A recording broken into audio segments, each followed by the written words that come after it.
In Search of a New Wilhelm by John H. Dromey. Imagine a hyperactive cricket on steroids, frenetically rubbing its wings together to the polyphonous counterpoint accompaniment of a handful of fingernails scratching a chalkboard. The resulting atonal music rendition would be likened to a soothing lullaby when compared to the dissonant sounds that were emanating from the walls of a cramped apartment and assaulting the ears of the two occupants. One of them, an industrious young man, who had been setting up an array of sophisticated recording devices, took a brief time out of what he was doing. He raised his voice to comment. That is unquestionably the most irritating sound I ever heard in my life. What do you think? The heavy-set, middle-aged man in an overstuffed easy chair was slow to respond. I agree, but what's your point? Oh, I think you know, the young man said. He pulled the remote-control device out of his pocket and pressed a button. The stridation ceased abruptly. That's better, he said. Now we can have a nice, quiet talk. Who are you? The man in the chair asked. Who, me? Oh, I'm Max. We talked on the phone earlier when I set up this appointment. Is it all right for me to call you Hank, or do you prefer Henry, or maybe Mr. Simpson? Take your pick, he said. What is it you do for a living, Max? I'm a psychic detective, Hank. I investigate reports of unexplained phenomena. The truth of the matter is my fancy title doesn't really apply to most of the work I do. There's usually a simple, down-to-earth explanation for even the most bizarre situations, unfortunately. Why did you bring all these gadgets in here? I never asked for your services. Oh, you didn't need to, Hank. One of your tenants did. Actually, it was two of them, but that's getting ahead of the story. You mean those peculiar sounds we heard earlier made them think my places are haunted? All right, who snitched? Their names aren't relevant. I'm sure you know who I'm talking about anyways, since you hold a finite number of rental properties, and whether or not you have enough real estate holdings to qualify for the title slumlord, you certainly do act like one. It must be a challenging profession in a town like this where the laws favor the renters. I understand it's next to impossible to get someone evicted. Tell me about it. All I get are deadbeats and chronic complainers. Oh, that's too bad, Hank. Sometimes you get what you deserve. I know I'd have to be desperate to pay good money to live in a dump like this. You don't plan to rent the place? Why are we here then? Hank asked. Well, I'm here as an observer to see you get your comeuppance. Perhaps I should warn you, though, you are not going to like it. What's to stop me from leaving right now? Oh, go ahead. Hank remained motionless. I can't move, he said. What did you do to me? Max shrugged his shoulders. Me? Oh, I did nothing. Am I a prisoner? Oh, not mine. I haven't done anything to you, Hank, and I won't. I'm just here to watch. Max moved over to a camera mounted on a tripod and looked at the viewing screen. Let's see now. What's wrong with this picture? Oh, I know. You're overdressed. He walked over to the chair, ripped open Hank's shirt, and then pulled up the man's t-shirt to expose his ample midriff. You just ruined my shirt, Hank said, after telling me you weren't going to do anything to me. You lied to me. No, I didn't. I caused a little damage to your shirt, sure enough, but that was for your next visitor's benefit, not yours. What are you talking about? You've already had one visitor tonight, Hank, not counting me. The reason you can't move is you've been injected with insect venom. It's a powerful nerve agent, similar to Carrere, but with perhaps one important distinction. Its full effect doesn't rise above the brainstem. I'm guessing that's why you're still able to communicate with me. Apparently, there's also a mild analgesic quality to the injected poison that induces a feeling of euphoria and keeps the victim calm. You're talking nonsense, Hank said. Part of what I've said was sheer speculation on my part, I will admit, but in addition to that, I did my homework. You see, I talked to a shaman. A what? A medicine man, Hank. Do try to pay attention. I met with him, and he told me the most disturbing and at the same time very interesting tale. And I'll tell you now. I see, according to his tribe's oral tradition, about a millennium ago, certainly in pre-Columbian times, there was a highly unusual event one autumn evening. The tribal scouts had located a large buffalo herd mid-afternoon, but it was nearly sundown by the time the main hunting party arrived. They decided to wait and watch until morning. But sometime during the night, the entire party was disturbed by the strident bellowing of several of the bulls, a sound unlike anything they'd ever heard before. The next morning, the bulk of the herd had moved on, but there were still several adult males left behind, their motionless bodies sprawled out on the ground. And although buffalo wallows, by their very nature, have exposed earth in them, the dusty soil is usually relatively smooth. They noticed, though, that something, however, other than the pawing hoofs had churned up the nearby terrain. By looking into the eyes of the fallen buffalo, the hunting party discovered that the abandoned beasts were still quite alive. After that, though, the hunters kept their distance, feeling the creatures were ill and that the meat was most likely contaminated. So the hunting party went off in pursuit of the main herd.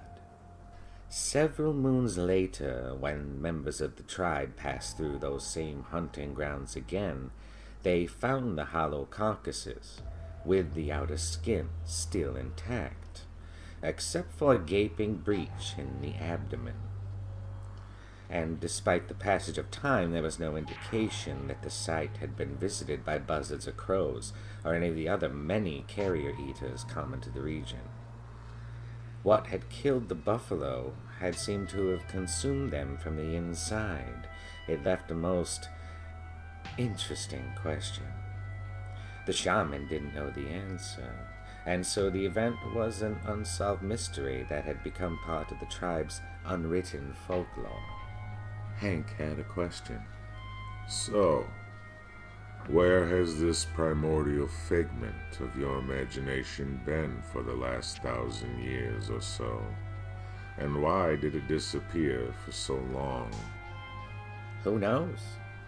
Maybe the creepy-crawly creatures were too successful in their reproductive efforts, and ultimately may have been responsible for the disappearance of the dinosaurs.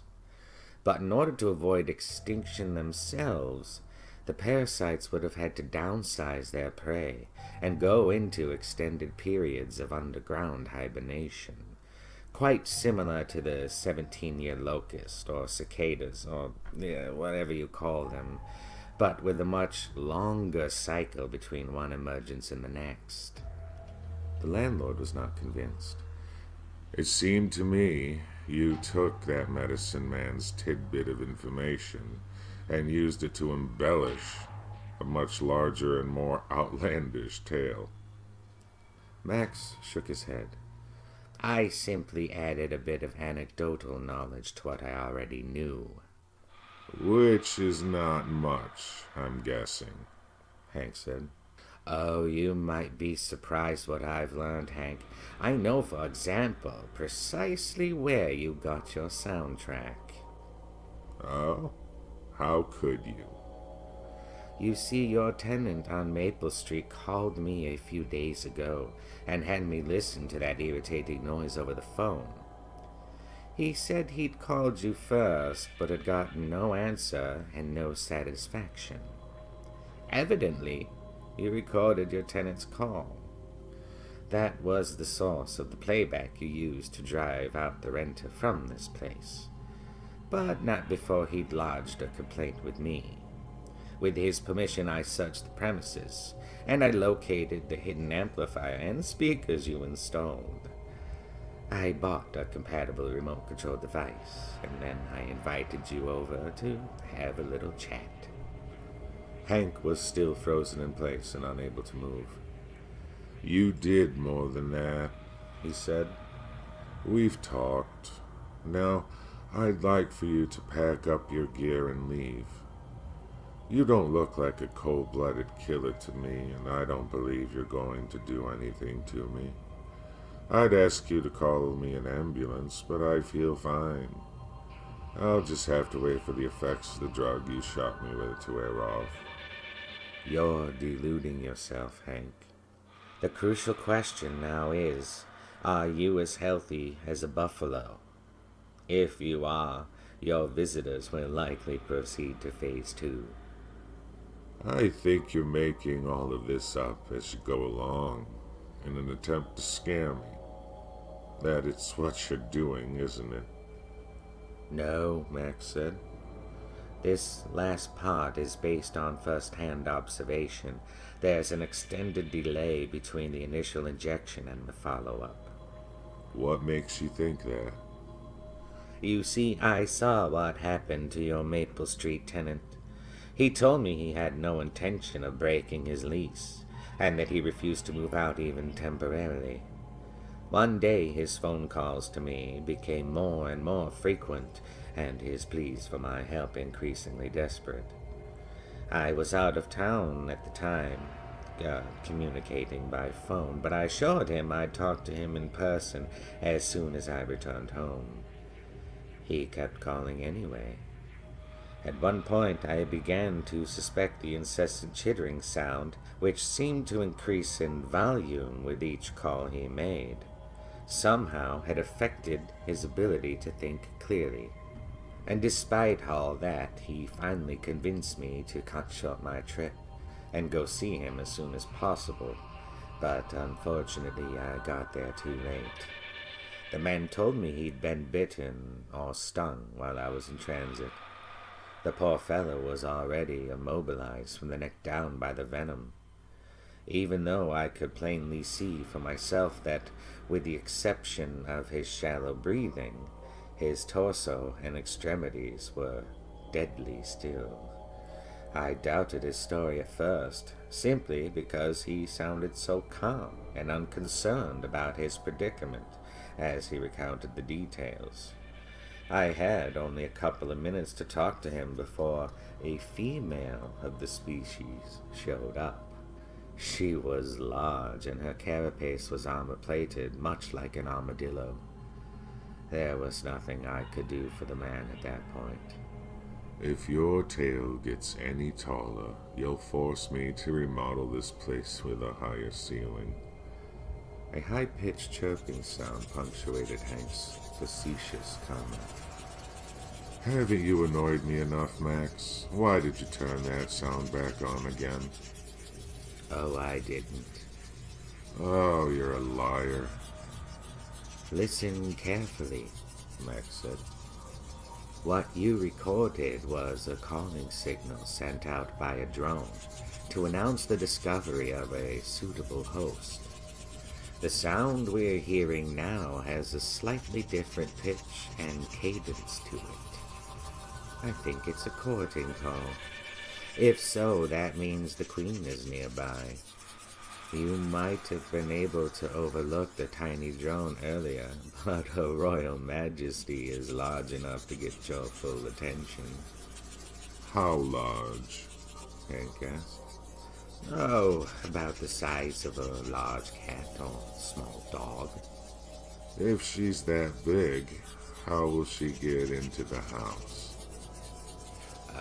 Through the pet door you installed, so you could introduce an occasional raccoon into the house in your ongoing efforts to maintain a high turnover rate amongst your renters. I'll bet you've never returned a security deposit in your life.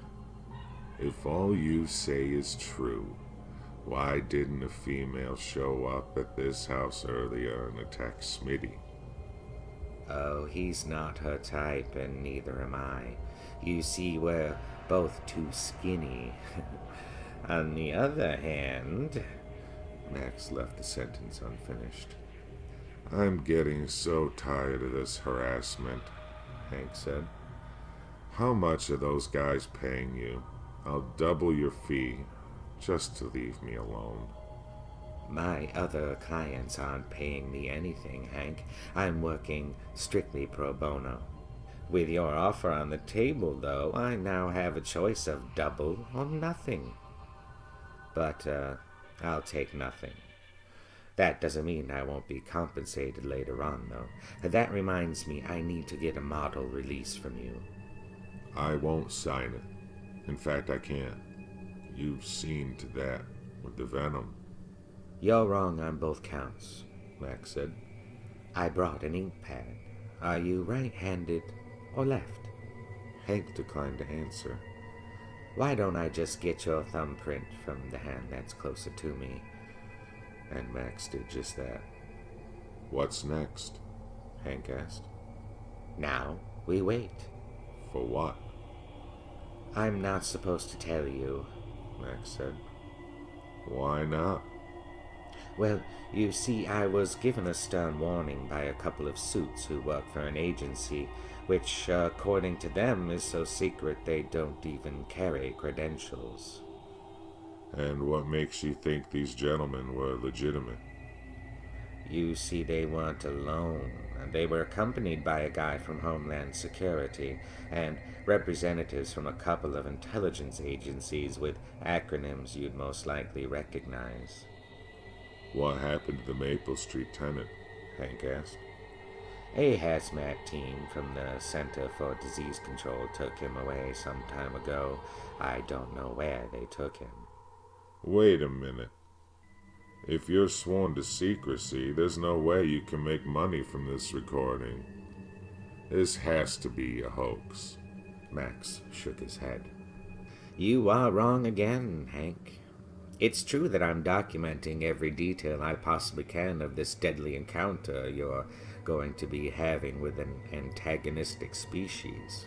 I even have a motion-activated camera in the basement to record the creature's offspring as they burrow into the earth. If it weren't for the dirt floor down there, you might have been spared, but in a perverse way, I'm pleased you were too cheap to fix the place up. The visuals should be stunning, but I have no plans to show them to anyone else, let alone try to sell them. Where does the profit come from, then? Oh, I thought you'd never ask, Hank. You see, what I'm counting on is discovering a new Wilhelm. A what? A Wilhelm, a particularly memorable scream that's used over and over again on Hollywood movie soundtracks. They call it a Wilhelm. There are 2 or 3 versions already in use, and I'm sure you've heard at least one of them many times in various movies and TV shows. Rest assured, your contribution will surely make the others pale by comparison, and should prove highly lucrative for me. I know you're lying now. Aren't you forgetting the alleged injection of venom makes me feel good? Like I feel now? According to your earlier description, I would be impervious to pain. And if that's true, you couldn't make me scream, and neither could your mythical monster. Oh, I'm so very disappointed in you, Hank. You haven't paid attention to half of what I've said. Did you forget the bellowing of the buffalo? I suspect the queen wants to know she's lying her eggs in a viable host. It's possible she injects an antidote for the painkiller just before her ovipositor penetrates your belly button. And you expect me to believe that now? Max held up his hand for Hank to be quiet and then cupped his hand behind his ear. Listen. Can you hear that scratching sound? The Queen's claws are scraping across the linoleum floor that covers the kitchen. I don't hear anything, Hank said.